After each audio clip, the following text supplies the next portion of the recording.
I'm Maya Chung. I'm a writer with InsideEdition.com, and I've been researching about teen suicide online, which is teens killing themselves as thousands look on.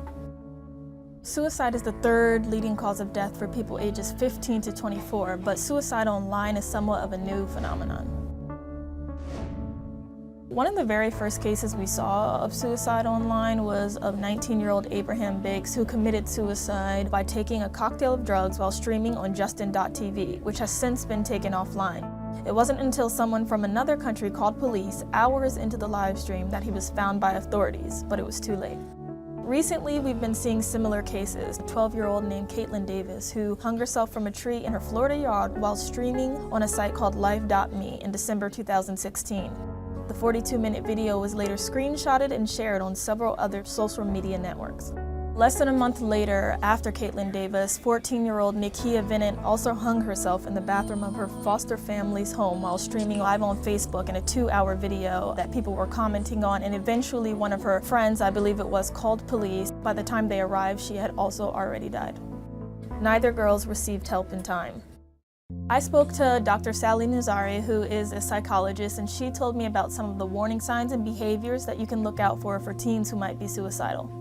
On social media in particular, things like pulling away from meaningful parts of a person's life, erratic or volatile mood swings, if we're seeing reckless behavior and even violence, and most importantly, if we're seeing any kind of talking hopelessly about their future paired up with changes in their eating, sleeping, and grooming habits.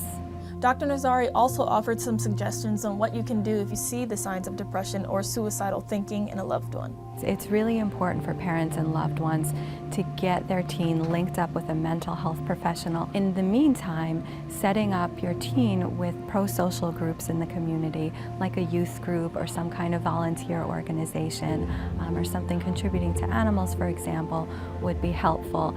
And lastly, we can come up with an action plan for coping so that when we start to feel a little bit off, we have something in place already, a list of supportive people that we can speak with, a list of foods that are going to keep us feeling good so that we can have the energy and the physical resilience that we need, which contributes to emotional well-being, and a list of soothing activities that can help to de-escalate us when we're feeling anxious, nervous, overwhelmed, or it's just hard to get ourselves back on track.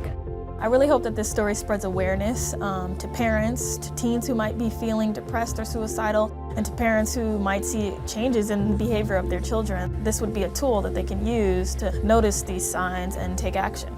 I hope I never have to report on one of these stories again, and I hope it never happens again.